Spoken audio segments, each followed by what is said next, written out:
You're listening to America's Web Radio on the AmericasBroadcastNetwork.com. Thank you for listening. I have clients. I'm doing leadership training. I'm your host, Dr. Hal. Each week, we come to you with the information that you need to advocate for your family and for yourselves regarding your health care. The show is sponsored by the Docs for Patient Care Foundation, which is the only healthcare think tank in the country that's run entirely by physicians. Please go to our website, www.d4pcfoundation.org, and contribute generously so that we can continue to do the work that we do on this show and around the country, supporting the doctor-patient relationship and fighting for your healthcare freedom. 2020 is a pivotal year for healthcare. And if you want to continue to experience the freedom to exercise decisions over healthcare and what your family is going to be able to have available to them, then you need to start paying attention if you're not already. You need to get into the fight. You need to really be a player instead of an observer. And last week's show, if you missed it, we had in studio guest Elaine Parker from the Job Creators Network. If you did miss that show, I strongly urge you to go back into the archives, either on iTunes or on the America's Web Radio site or the Docs for Patient Care Foundation site, and listen to that interview in its entirety, because what Elaine talked about last week as the initiative that was taken on by the Job Creators Network to get behind healthcare is really it's just the essential effort that is required, because we are locked in a battle between those who want the government to provide everything versus those who want the freedom to make their own choices. And that's really what it's going to come down to in this election. And Elaine laid out for us the framework for implementing that and making it happen. So next week we are going to have a addition to our team. We're going to have Dr. Scott here. Scott Barber is an orthopedic surgeon. He is a healthcare activist. He has been in the fight with me in Docs for Patient Care for almost 12 years. And he's a successful practicing orthopedic surgeon. He is a conservative, clear-thinking individual who understands the dangers of state-run healthcare, and he can speak. He loves to speak extensively about his experiences at the VA hospital, which is really the epitome of state-run healthcare. I think you'll enjoy having Dr. Scott join our team and being here each week, and we won't lose Dr. Mike entirely. I know that there are those of you who really enjoy having Dr. Mike come to you each week and provide his insights in healthcare IT and other matters, and he's going to continue to be featured on the Doctor's Lounge in America's Web Radio, doing podcasts and putting them on the air, and we'll be playing those on a semi-regular basis. David, you wanted to say something? Yeah, if you don't mind, I'd like to point out to your audience that if they want to know what state-run healthcare is all about, all they have to do is check out Venezuela and what's happening there. Not only we do a show on it, but also the fact I had dinner with the folks last night, and we were talking about the fact of once Venezuela turned totally socialist, one, you can't get an appointment with a doctor, and if you do, and the problem is the doc writes a script, you can't get it filled. Right. They are not getting, oh, the government's going to take care of you. No, they can't even get essential over-the-counter medication there. I have friends who are Venezuelan who still have family in Venezuela. And you're getting the same report then, right? Of course I am, and it is a crime against humanity because Venezuela started out as one of the richest countries in the Western Hemisphere. After the U.S. and Canada, Venezuela is clearly the richest country, or was, in the Western Hemisphere, and it's been raped by corrupt politicians, and they have damaged the country for at least a generation or two to come. And healthcare has suffered in Venezuela, and people have to smuggle in over-the-counter medications when they go to visit their family members, if they can get into the country. There are some charities that are able to get through. They have to get across the Colombia border in most of the cases, but it is really truly one of the biggest tragedies and crimes against humanity in the 21st century. How much of this have you heard on the mainstream media? Oh, there's nothing, of course. Let me ask something else. You and I are approximately the same age. When I was in school and would take history or social, whatever we called it back then, and this was in what we call junior high school as compared to middle schools here, but we were taught that socialism is one step before communism, that it is, it's basically taking over the people without arms, and then when the people start to rebel, that's when it turns into communism with arms to keep them under control. And this is textbook. What's happening in Venezuela is almost textbook, the way it works. Well, Latin America is always, for as long as I in my lifetime, has been a hotbed for communist uprisings, and the people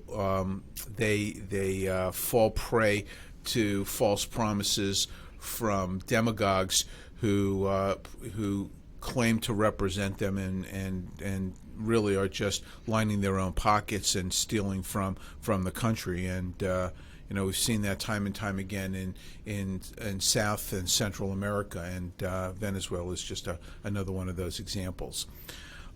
Today, I have a few topics that I wanted to talk about, with expanding on the theme of healthcare for you, which is the framework that the Docs for Patient Care Foundation supports and has widespread support across the not the political spectrum, but across the nation, with people who recognize the need for change and for taking control of healthcare back away from special interests, and certainly not letting the government participate in it. One of the stakeholders in healthcare right now, which is just out of control, as most people know, is the hospitals. The hospitals are probably the hospitals are at the very center of the problem regarding the high cost of healthcare. And there was an article that was in Medical Economics last week that I talked a little bit about. I just touched on it when Elaine was here in the studio last week, but I'd like to just share with everybody some of the salient features of this article, because it is important for people to understand why healthcare costs are so high. It's not because of insurance. They contribute to it. It's not because of drugs, although that contributes to it also. I think it is really a combination of a number of factors. the biggest factor, in my opinion, is the change in healthcare delivery in the United States over the last 30 to 40 years. At one point, doctors delivered healthcare in their offices.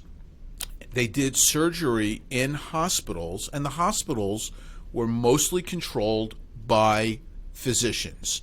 The physicians put their patients into hospitals as a place where they could get higher acuity care. People who had more complicated problems, doctors could put their patients into those hospitals. Most hospitals were either run by doctors who knew about healthcare, or doctors participated in tandem, in conjunction with business people, to allow hospitals to work more efficiently. Well, as healthcare became more complex, as insurance became more, as they changed the nature of healthcare in this country, the hospitals became more and more powerful, in large part because of government intervention. Government intervention had allowed hospitals to get special status.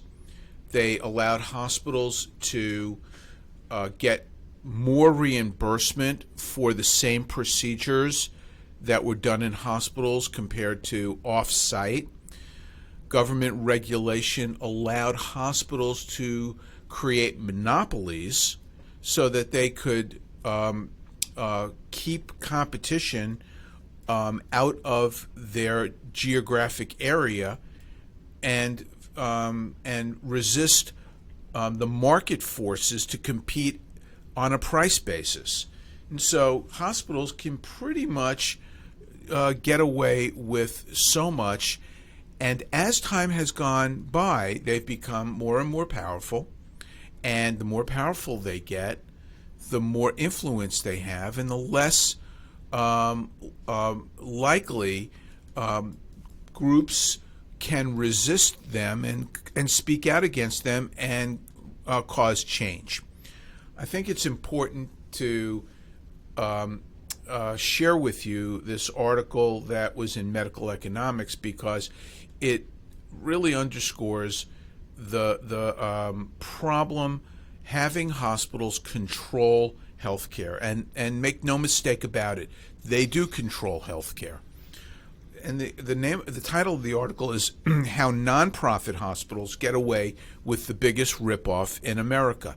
And I'm going to paraphrase parts of this article and talk a little bit more about it when we get back in the next segment. So I strongly encourage you to stay with us if you do not really truly understand how the hospital lobby has perpetrated one of the biggest hoaxes on the American public. Stay with us. The Docs for Patient Care Foundation is your way to join the fight and become a member of an organization created by doctors for patients, dedicated to fighting for your healthcare freedom and preserving the doctor-patient relationship. Get a pen and paper. Write down www.docsforpatientcarefoundation.org. That's www.docsforpatientcarefoundation.org. Go to our site and please make a generous tax-deductible donation and join the fight today. Thank you.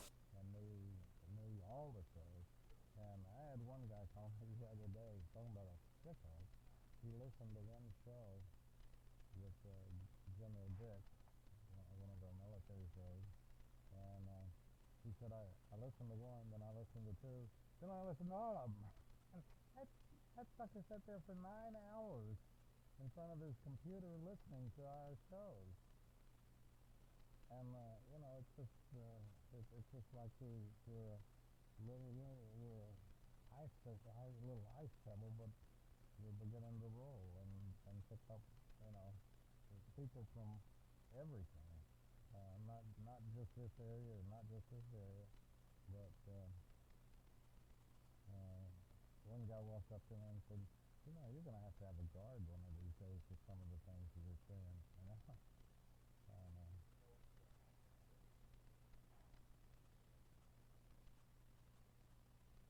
The Docs for Patient Care Foundation is your way to join the fight and become a member of an organization created by doctors for patients dedicated to fighting for your healthcare freedom and preserving the doctor-patient relationship. Get a pen and paper. Write down www.docsforpatientcarefoundation.org. That's www.docsforpatientcarefoundation.org.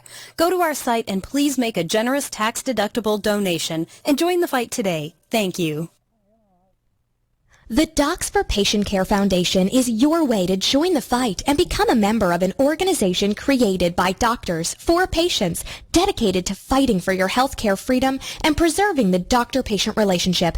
Get a pen and paper. Write down docs4patientcarefoundation.org. That's DOCS, the number 4, patientcarefoundation.org. Go to our site and please make a generous tax-deductible donation and join the fight today. Thank you. You're listening to America's Web Radio on the AmericasBroadcastNetwork.com. Thank you for listening. We're back in the Doctor's Lounge. We're talking about a number of subjects today. We left off talking about hospitals. Before I get more into that, I just wanted to raise the awareness of everybody about this terrible coronavirus that's going around. I'm listening to this constantly on shows, and I don't think that Americans grasp the severity of this pandemic, which is real. You can really determine how big a problem this is by looking at international markets, because the international markets are dropping like rocks in Asia. And we've done a good job so far of trying to keep this from becoming an American problem. But I think that people need to have their antennas up and keep aware of this, because it's a big problem. And it's depending on how things go in upcoming shows, I'm going to see about getting a infectious disease or other expert in here, perhaps to maybe talk about this coronavirus. How is it basically pulmonary? It is. The thought is that nobody's 100% sure where it started, but the transmission is human to human, and it's believed to be airborne. So this is spread like flu. It can be mistaken for flu, but it appears to be much more contagious. So I think this is a real problem, and as part of what we do here on this show, which is not just to talk about politics, but to talk about healthcare and to talk about the effect of different healthcare issues on you, the listeners. I think it's important that we bring this to you, and we'll be looking and watching developments, and then deciding the best way to talk about this to our audience. Dumb question, but at what point should we all start wearing the simple mask? I think it's way too early for that, but I think the most basic precautions should be taken, which is frequent hand washing, using hand sanitizers, using sanitary wipes in public, if you're going to be in public places where there are many hands touching it, because nobody's really sure exactly how long this virus can live on different pieces of inanimate objects. We call that fomites in medicine. Fomites are the transmission of a virus from an inanimate object to a person. And so I think that just basic precautions are in order, and try to limit the amount of contact of your hands to your face when you're in public places. So from door handle or doorknob to the grocery shopping basket. Correct. Every place where there are handrails and on staircases, things of that nature. Just use basic precautions. Carry around hand sanitizer with you. Use it on a regular basis. So we were talking about hospitals and how the nonprofit hospitals get away with the biggest ripoff in America. An article that appeared in Medical Economics just last week. So here are some facts that people need to understand. Nearly 2/3 of the nation's 5,000 hospitals, or 3,900 hospitals, call themselves nonprofits. So what does a nonprofit mean? Well, a nonprofit means that they do not have shareholders and they do not distribute their profits to the public, to shareholders. That designation gives them the ability to avoid paying taxes compared to for-profit corporations. So nonprofit hospitals pay no taxes. They pay no property tax. They pay no state or federal income tax. They pay no sales tax.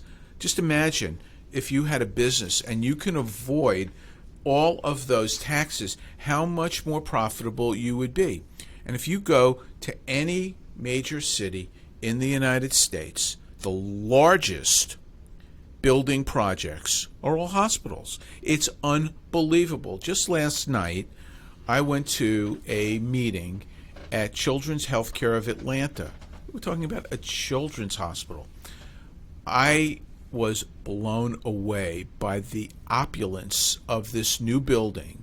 They're in the process of constructing 3 new buildings. They have one building, which is a brand new clinic building that opened up about a year and a half ago, a brand new office building, which opened up this year. It's still not fully opened. And now they're going to be breaking ground on a tower, a new hospital. And it is just unbelievable how much money these projects cost. And the only way that you can put this up is by having bonds and selling it to the public, but also by having a deep war chest, in large part created because you have special benefits as a entity that can avoid the same kind of business strains that a for-profit hospital has.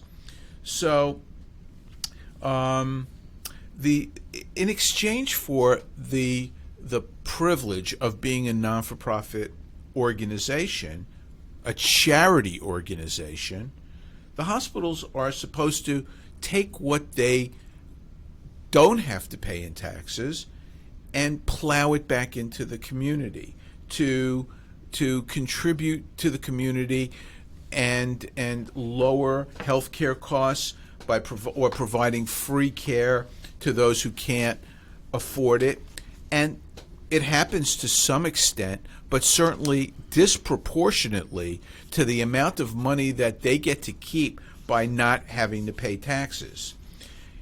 Instead of putting it back into the community, these non-for-profit hospitals take their ill-gotten gains, and it goes into 7-figure executive salaries.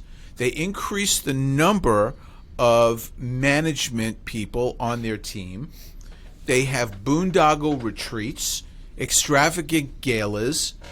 Many hospitals have private jets, billboard ads, and radio and TV ads, skyboxes at sports events, offshore bank accounts, and they, most importantly, they use that money to fund special interest lobbyists whose job it is to make sure that Congress or state government allows them to keep the sweet deal that they've got going right now.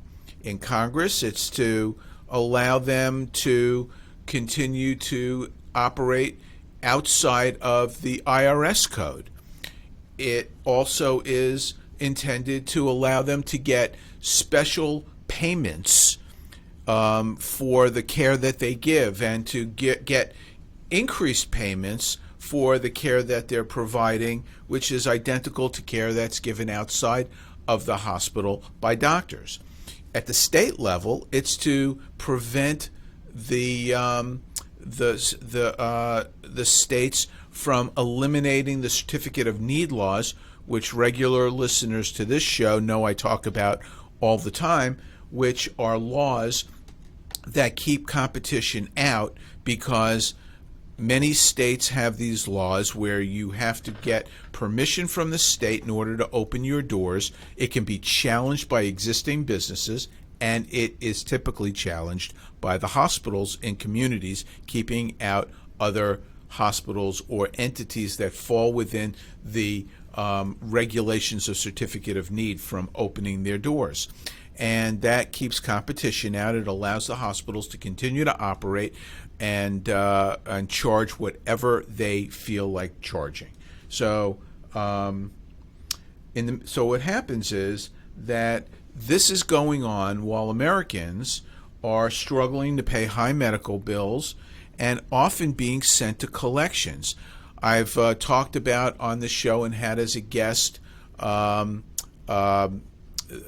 author of the book The Price We Pay, which is Marty McCary, who talked about the hospitals that are actually sending patients to collections, and in some cities around the country, there's over 50% of the people in small communities are in collections for predatory practices that have been that hospitals have engaged in, and it's really just time that we call it what it is, and we get rid of this special interest. And I'm going to share a few more facts about this article and about what's happening in healthcare and why hospitals are the major culprit for the high cost of healthcare and why we can't get it down. So stay with us.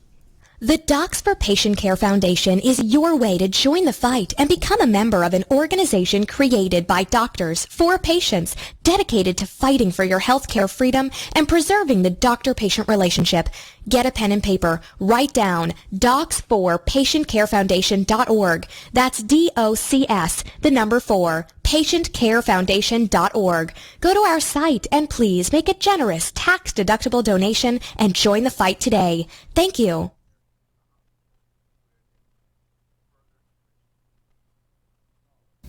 This is Ron Camacho, host of the Business Hour, on Fridays from 10 to 11 a.m.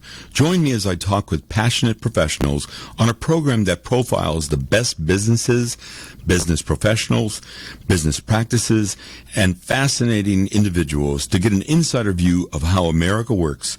10 to 11 a.m. on America's Web Radio.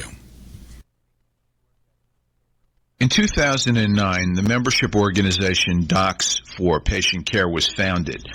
People all around the country wanted to participate in the efforts of this group, and they wanted to join, but they were unable to do so unless they were physicians.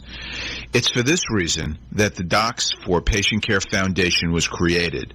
Now, everyone can join the fight and become a member of an organization created by doctors for patients, dedicated to fighting for your healthcare freedom and preserving the doctor-patient relationship. While you're at your computer, please go to www.docs4patientcarefoundation.org. That's www.docs4patientcarefoundation.org and make a tax-deductible donation and join the fight along with us. Thank you.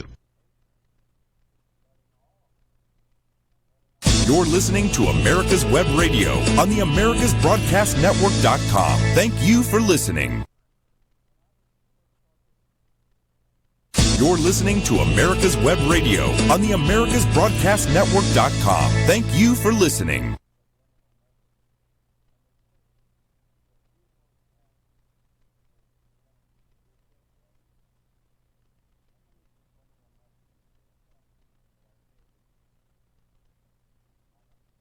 Whether cruising the strip in a 57 Chevy or taking the family on a vacation in a 71 Oldsmobile Vista Cruiser, you need to tune in to Classic Cars with Steve Ronaldo and Jim Weber every Saturday from 8 to 9 a.m. on americaswebradio.com.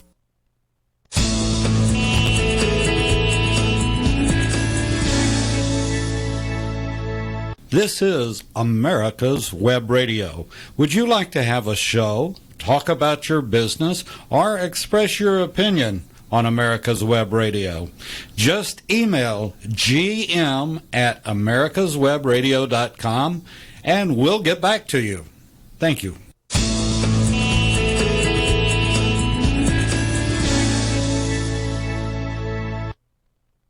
You're listening to America's Web Radio on the AmericasBroadcastNetwork.com. Thank you for listening. We're back in the Doctor's Lounge. We left off talking about this greatest scam on the American public, which is allowing hospitals to retain non-for-profit status. It's truly the biggest abuse of the U.S. tax code. And according to the IRS, a tax-exempt organization has to meet two criteria. No part of their net earnings are allowed to benefit any private shareholder or individual, and that specifically includes earnings by way of profit distribution in excess of salaries. And I'll get to that in just a second. But the second part of that is that no substantial part of the activities of such an organization can consist of carrying on propaganda or otherwise attempting to influence legislation. And that absolutely is what's going on. So these tax-exempt hospitals are violating IRS code, and nobody is enforcing this.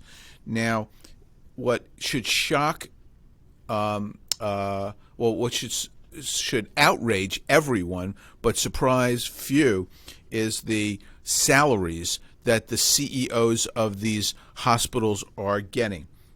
The leading nonprofit hospitals last year, the CEOs of those hospitals had salaries, nearly half of them had salaries that exceeded $2.5 million. We're talking about a person who is a pencil pusher, not somebody who helps you get better when you have a kidney infection or helps you get better when you have heart disease. We're talking about somebody who is running a hospital which used to be run by doctors.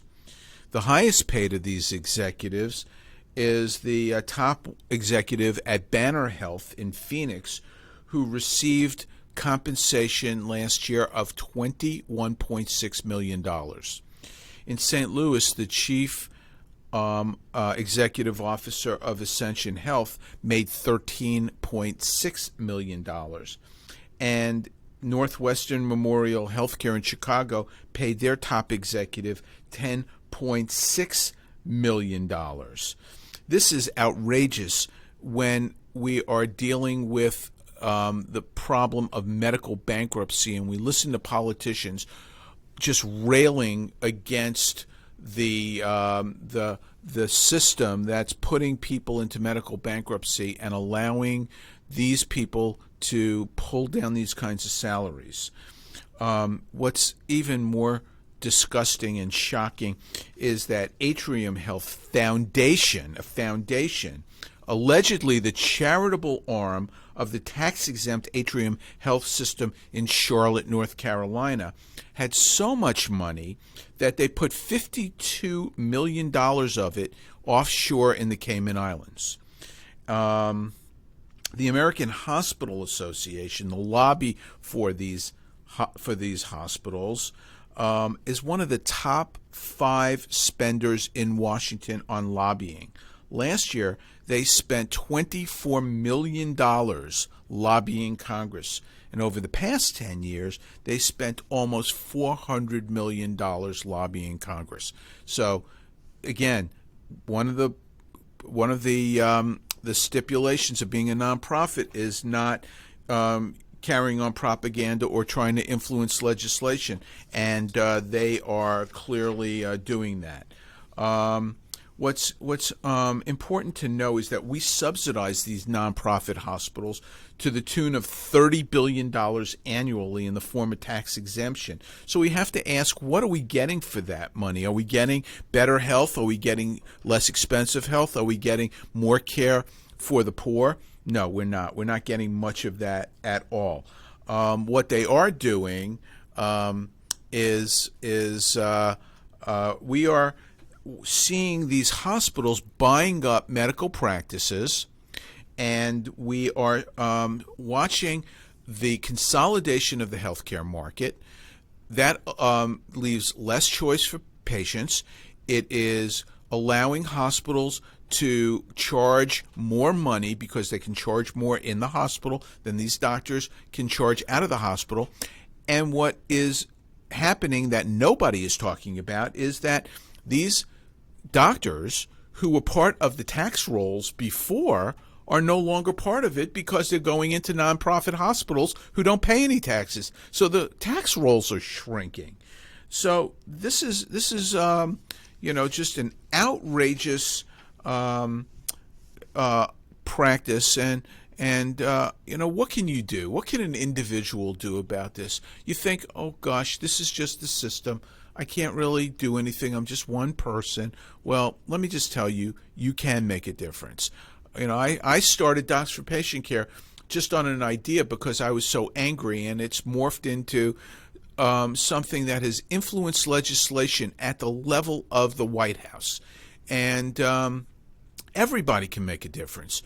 You can make a difference, but first of all, just by going to the Docs for Patient Care website and seeing what we're doing and helping and contributing to that. You can make a difference by joining the Healthcare for You Coalition. Go to healthcareforyou.com and share your story if you've got a story. But you can be part of that, and you can. Beside that, you can call your congressman, you can call your senator, you can tell them that you want to see the changes that are being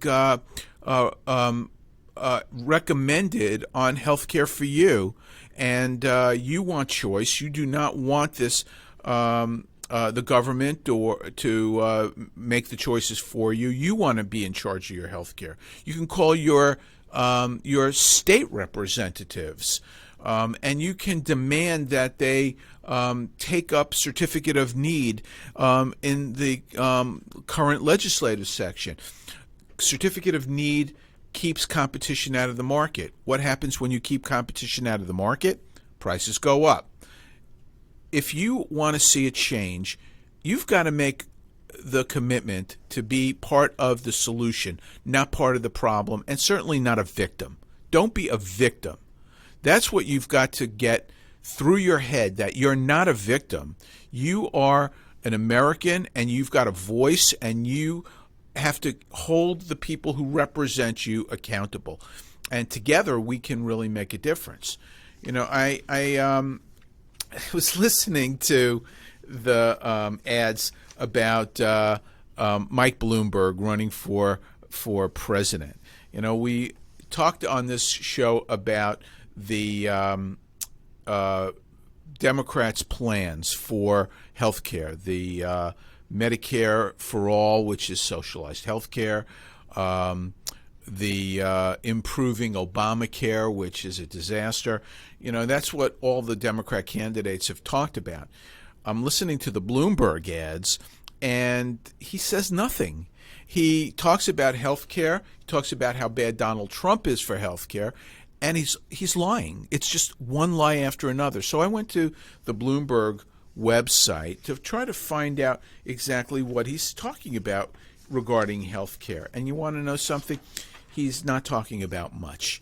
he's smoke and mirrors and, saying things that are either not true or are completely wrong. Tell you what Bloomberg wants to do. Bloomberg wants a public option. So what's a public option? First of all, public option was rejected under Obamacare. What it is, it's a government-run insurance company. And he wants to implement that. He wants to make this compete against private insurers. He claims that when you do this, the other insurance companies will lower their prices because of competition. What he fails to recognize, or he is lying to the public and does recognize, is that when the government competes against private entities, the government wins, because private entities can't compete against business that is supported by taxpayer dollars. The government can print money, and the government can continue to operate a business. They don't have to worry about showing a profit.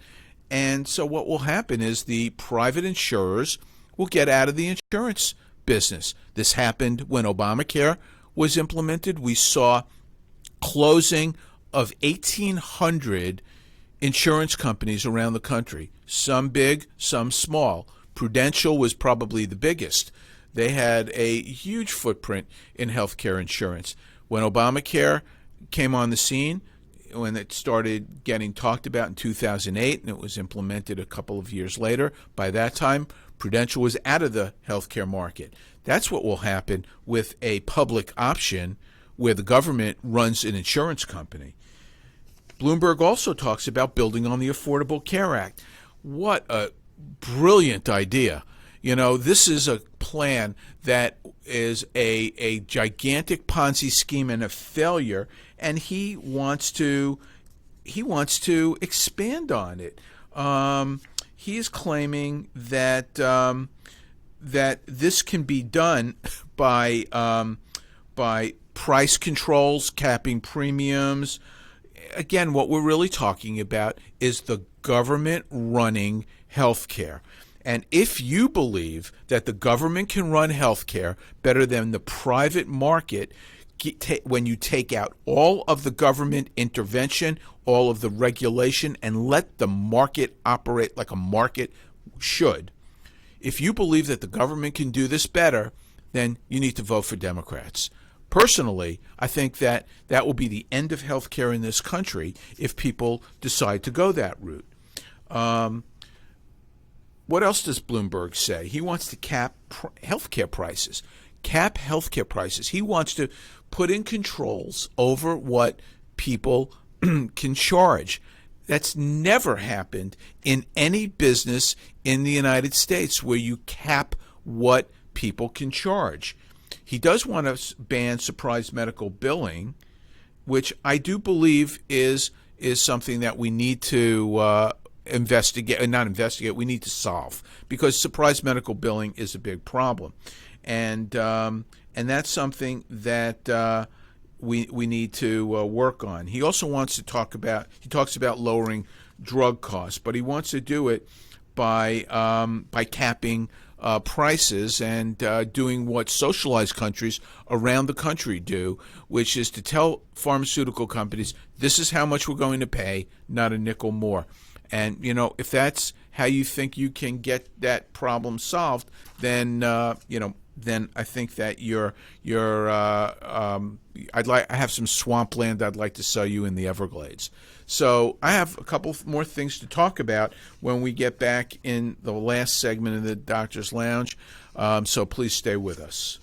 The Docs for Patient Care Foundation is your way to join the fight and become a member of an organization created by doctors for patients dedicated to fighting for your healthcare freedom and preserving the doctor-patient relationship. Get a pen and paper. Write down www.docsforpatientcarefoundation.org. That's www.docsforpatientcarefoundation.org. Go to our site and please make a generous tax-deductible donation and join the fight today. Thank you.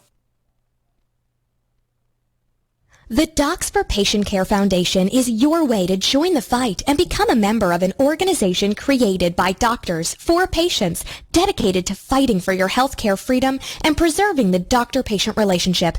Get a pen and paper. Write down docs4patientcarefoundation.org. That's DOCS, the number 4, patientcarefoundation.org. Go to our site and please make a generous tax-deductible donation and join the fight today. Thank you.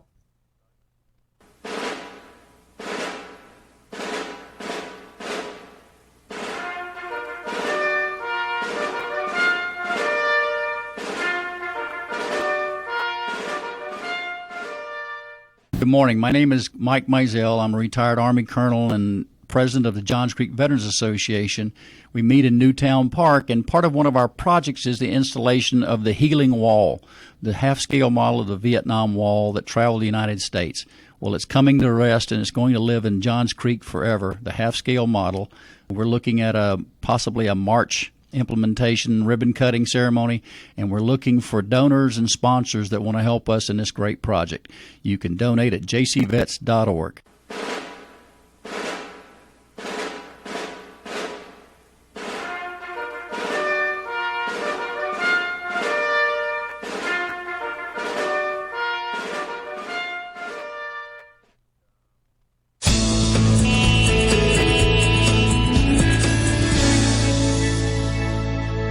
This is America's Web Radio. Would you like to have a show, talk about your business, or express your opinion on America's Web Radio? Just email gm@americaswebradio.com and we'll get back to you. Thank you.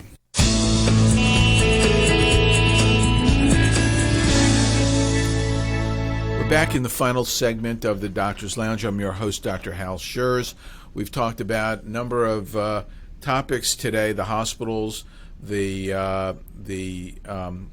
coronavirus, the Bloomberg boondoggle lies about healthcare, which are nothing but smoke and mirrors. What I found really interesting in going to his website is his plan for drug prices. Mike's plan, they call it. And it's really interesting because Mike's plan is actually Trump's plan. He stole what Donald Trump has done. Let me tell you what he wants to do, what his plan is. It's to make Medicare cheaper for seniors and use it to lower drug prices for everyone. That's Trump. He's done that with Medicare so far, with Medicare Part D, allowing them to now shop for their drugs. Trump. Allow import of safe drugs from abroad and fix America's healthcare competition problem. Donald Trump. That's what he's doing. He's allowing for the import of drugs, and he's trying to break up the pharmaceutical cartel. Mike's plan to lower drug prices and boost research by changing patent and intellectual property law. Trump. Trump is trying to deregulate healthcare and get all the barriers that are causing the high cost of healthcare being what it is out of the way, to open a pathway for healthcare to be more affordable and more accessible. So, just don't take what you're seeing on face value out there in these ads. They're based on number one, false promises, number two, on misguided ideology, and number three, on lies to demonize Trump. Nobody is suggesting that Trump is a perfect man, but his policies are absolutely spot on. Trump is truly the healthcare president. And if you don't believe it, if you want to know, well, what has Trump done for healthcare, just look at his record. Look at the executive orders that he's signed. He signed the Competition Across the United States executive order in 2017. He signed the Blueprint to Lower Drug Prices in 2018. He signed the proposed international pricing model for setting what Medicare should pay for certain drugs also in 2018. In 2019, he signed executive orders on price transparency, on improving private Medicare plans for seniors, for allowing businesses to use health reimbursement accounts so that people can have better choices, better access to health care that they want to get, not what the government tells them that they need. He's signed an executive order allowing people to use their health savings accounts and expand that. He allowed for association health plans to put people together to help lower their health care costs. You judge a man by their actions and not by their words. And if you judge him by the actions that he has put forth, there is no question that he has been the best president for health care, for Americans and their health care needs in the last 50 years. And so don't believe me. Go look up his record on executive orders, and he has much more that he wants to accomplish regarding health care to help make it more accessible, more affordable, and to allow our American health care to flourish and not be stymied, which is what politicians on the left want to do, because they want to control health care, they want to preserve the special interests, and they want to control you. The only way to control you is through your health care. That's the first step in controlling a population. So you need to read the plans on healthcareforyou.com and get behind this. One of the people who signed on to Healthcare for You, I put her together with the people at Job Creators Network, is our Docs for Patient Care Advisory Board member and good friend to me and to this show, and that's Sally Pipes.